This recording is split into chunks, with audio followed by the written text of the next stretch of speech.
अम्मा आयशा फरमाती हैं, एक दिन मैं घर में बैठी हुई थी, एक मांगने वाली औरत आती है, साइला आती है। उसने मुझसे कुछ खाने को मांगा।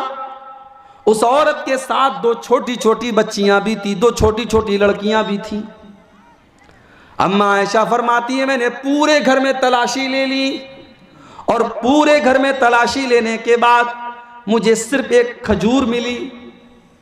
मैंने वो खजूर उठा करके उस औरत को दे दिया। आज हमारे घर में लाखों होता है, लेकिन अल्लाह के रास्ते में सैकड़ों देना भी हमें पहाड़ गुजरता है। ऐसा लगता है कि हमें दिल पर छुरी चला करके हम अल्लाह के रास्ते में पैसा देते हैं।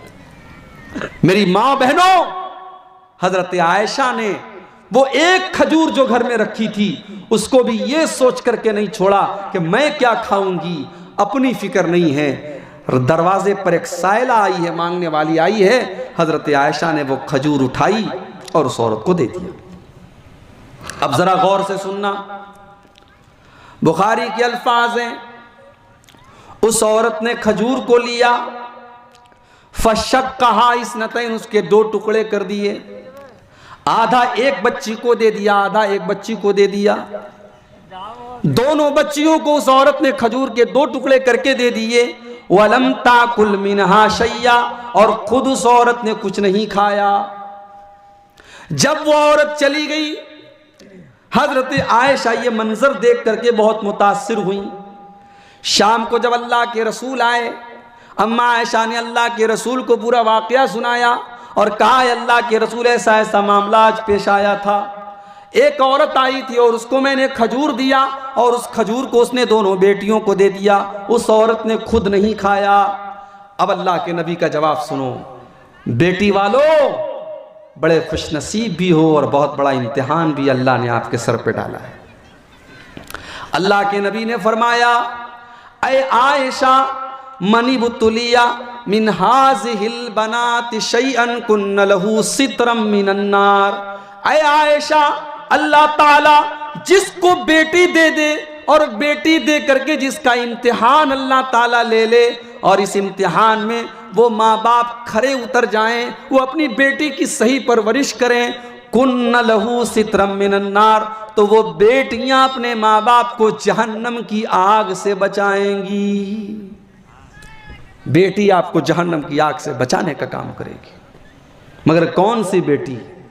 वो बेटी जिसको आपने नमाजी बनाया है, वो बेटी जिसको पता है कि उसका दुपट्टा उसके सर पे होना चाहिए, वो बेटी जिसको अपनी सीमाएं और अपनी हदें पता है, वो बेटी जो किसी से इश्क और प्यार के चक्कर में नहीं पड़ती है, बल्कि अपनी शर्मगाह की, अपनी इज्जत व आबरू की हिफाजत करती है। मेरी माँ बहनों, आपको तो अल्लाह ताला ने वैसे भी जन्नत में जाना आपके लिए बड़ा आसान कर दिया है।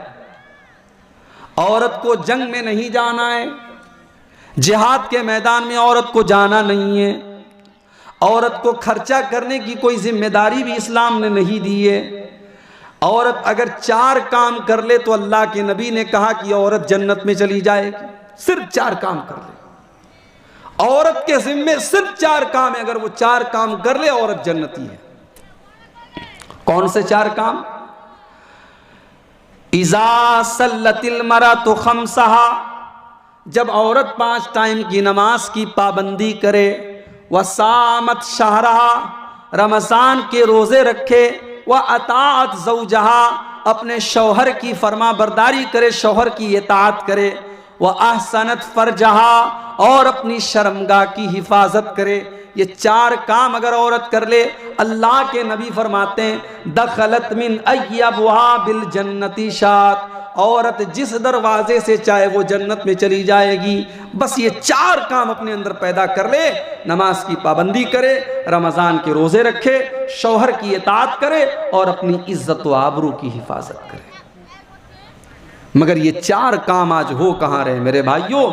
आज आप चिराग लेके ढूंढो तो शर्म व हया वाली और अपनी इज्जत व आबरू की हिफाजत करने वाली औरतें आपको मिलेंगी, वरना समाज बहुत बेहयाई की तरफ जा रहा है।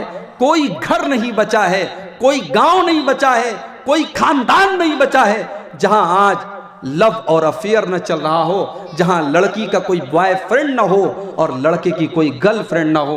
आज ये कल्चर शहर में नहीं, ये गांव में बनता चला जा रहा है और आज घरों में ये बेहयाई मेरे भाइयों आ चुकी है। ज़िनाकारी ने हमारे घरों के दरवाजे में एंट्री कर दी है और इसीलिए अल्लाह ने जब कुरान में ज़िनाकारी से हमें और आपको रोका है तो अल्लाह ने ज़िनाकारी के चोर दरवाज़ों से भी रोका है। ज़िनाकारी कहाँ से आती है समाज में, अल्लाह ने उन चोर दरवाज़ों से भी हमें और आपको रोका है। इसीलिए अल्लाह ने कुरान में ये नहीं कहा तुम ज़िना मत करो, अल्लाह ने फरमाया वला तक़रबु ज़िना, तुम ज़िना के करीब भी न जाओ, तुम ज़िना के करीब भी न जाओ। इन्नहु काना फाहिशतन व साअ सबीला, ये ज़िना तो बड़ा ही गंदा काम है, बड़ा ही बुरा रास्ता है। इसीलिए अल्लाह ने कुरान में सबसे पहले इसके ऊपर पाबंदी लगाई, फरमाया कुल लिल मुमिनीना यगुद्दू मिन अबसारिहिम, ऐ नबी ईमान वाले मर्दों से कह दो कि वो अपनी निगाहों को नीची रखें जब वो रास्ते में चलें, जब वो ट्रेन के ऊपर सफ़र करें, जब वो प्लेन के ऊपर सफ़र करें, जब वो मार्केट में जाएं, वो बाज़ार में जाएं, वो अपनी निगाहों को पस्त रखें, वो अपनी निगाहों को नीची रखें, वो अपनी आंखों को इधर उधर घुमाने की कोशिश न करें, वो अपनी आंखों को पस्त रखें। कोई खूबसूरत लड़की अगर गुजर भी जाए, कोई बेहया लड़की अगर गुजर भी जाए, एक ईमान वाले लड़के के ईमान का तकाजा ये है कि वो अपनी निगाहों को नीची रखे, अपनी निगाहों को बचाने की कोशिश करे। मगर आज तो सबके पास मोबाइल आ गया है, अब निगाहों को कौन बचाएगा।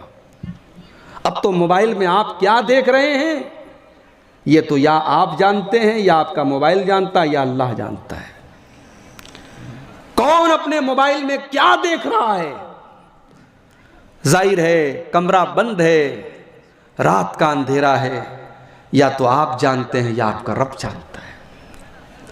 किसी ने बड़ी अच्छी बात लिखी थी व्हाट्सएप के ऊपर, मुझे किसी ने भेजा था कि गुनाह करते वक्त आदमी दाएं देखता है, बाएं देखता है, सामने देखता है, पीछे देखता है, सिर्फ ऊपर नहीं देखता है। गुनाह करते वक्त इंसान ऊपर नहीं देखता है, अगर ऊपर देखता तो गुनाह न करता। मेरे भाइयों, दुनिया में कोई नहीं देख रहा है मगर अल्लाह देख रहा है और अल्लाह को हिसाब देना है।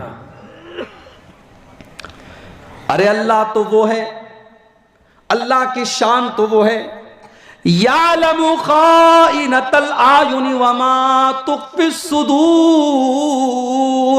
अल्लाह तो वो है, जब तुम रास्ते में चलते हो तुम्हारी आंखें कहीं पर होती हैं, तुम्हारा निशाना कहीं पर होता है, तुम अपनी कंखी आंखों से देखते रहते हो। अल्लाह ताला तो तुम्हारी आंखों की चोरी को भी जानता है, वमा तुख्फिस सुदूर। और अल्लाह तो वो है जो दिल के अंदर चलने वाले ख्यालात को भी जानता है। दुनिया के अंदर अभी तक कोई ऐसी मशीन पैदा नहीं हुई जो दिल के ख्यालात को देख सके, जो ऐसा कोई अल्ट्रासाउंड पैदा नहीं हुआ, ऐसी कोई मशीन पैदा नहीं हुई जो दिल के ख्यालात को देख सके। मगर अल्लाह ताला तो वो है जो दिल के ख्यालात को भी जान लेता है। दिल के अंदर क्या चल रहा है अल्लाह को तो वो भी पता है। मेरे भाइयों, अगर इंसान के दिल में सिर्फ ये बात बैठ जाए कि अल्लाह देख रहा है तो इंसान बहुत सारे गुनाहों से बच सकता है। आज जाहिल, आलिम, नमाजी, बेनमाजी, इस मोबाइल ने सबको खराब किया है। मेरे भाई, मैंने तो ऐसे ऐसे लोगों के मोबाइल पर गंदी चीजें देखी हैं जिनके माथे पर मैंने सजदे का निशान भी देखा है, जिनके चेहरे पर मैंने लंबी दाढ़ी भी देखी है। उनके मोबाइल के भी गंदगी से आज पाक नहीं है। क्यों? क्योंकि आज इस मोबाइल ने गुनाह का मौका दे दिया है। आदमी अकेले में है, मोबाइल उसके पास है, इंटरनेट चालू है, कुछ भी देख सकता है, कौन रोकने वाला है। मेरे भाइयों, अगर हमने अपनी तन्हाई को गुनाहों से नहीं बचाया तो याद रखो हमारी नेकियां बर्बाद हो जाएंगी, हमारे नमाजें हमारी बर्बाद हो जाएंगी, हमारे हज और उम्रे बर्बाद हो जाएंगे। आइए इसके ताल्लुक से भी एक हदीस आपके सामने पेश करूं। इब्ने माजा की रिवायत है, हदीस के रावी हजरत सौबान रजी अल्लाह ताला अन्हु हैं। हजरत सौबान कहते हैं अल्लाह के प्यारे नबी ने फरमाया लअलमन्ना क़वामम मिन उम्मती यातून बिहसनातिन अमसाल जिबाल तिहामत बीज़न। मेरी उम्मत के अंदर कुछ ऐसे भी लोग होंगे जो क़यामत के दिन बहुत बड़ी बड़ी नेकियां लेकर के आएंगे, पहाड़ के बराबर नेकियां लेकर के आएंगे। वो हाजी भी होंगे, वो नमाजी भी होंगे, वो तहज्जुद पढ़ने वाले भी लोग होंगे, वो बहुत बड़ी बड़ी नेकियां लेकर के आएंगे। फ़यजअलुहल्लाहु अज़्ज़ व जल्ल हबाअम मंसूरा, लेकिन अल्लाह ताला उनकी नेकियों को बर्बाद कर देगा, उनकी नेकियों को हवा में उड़ा देगा। उनकी नेकियां अल्लाह ताला के यहाँ कोई काम आने वाली नहीं होंगी, उनकी सारी नेकियां वेस्ट हो जाएंगी, बेकार हो जाएंगी, व्यर्थ हो जाएंगी। सहाबा ने कहा अल्लाह के नबी वो कौन लोग होंगे, वो कौन बदनसीब लोग होंगे जो नेकियों का पहाड़ दे करके आएंगे मगर उनकी नेकियां बर्बाद हो जाएंगी। अल्लाह के नबी ने फरमाया अमा इन्नहुम मिन जिल्दतिकुम, ओ लोगों वो तुम्हारे ही जैसे लोग होंगे, वो तुम्हारे ही जैसे लोग होंगे। वो नमाज भी पढ़ेंगे, वो रोज़ा भी रखेंगे, वो सदका खैरात भी करेंगे।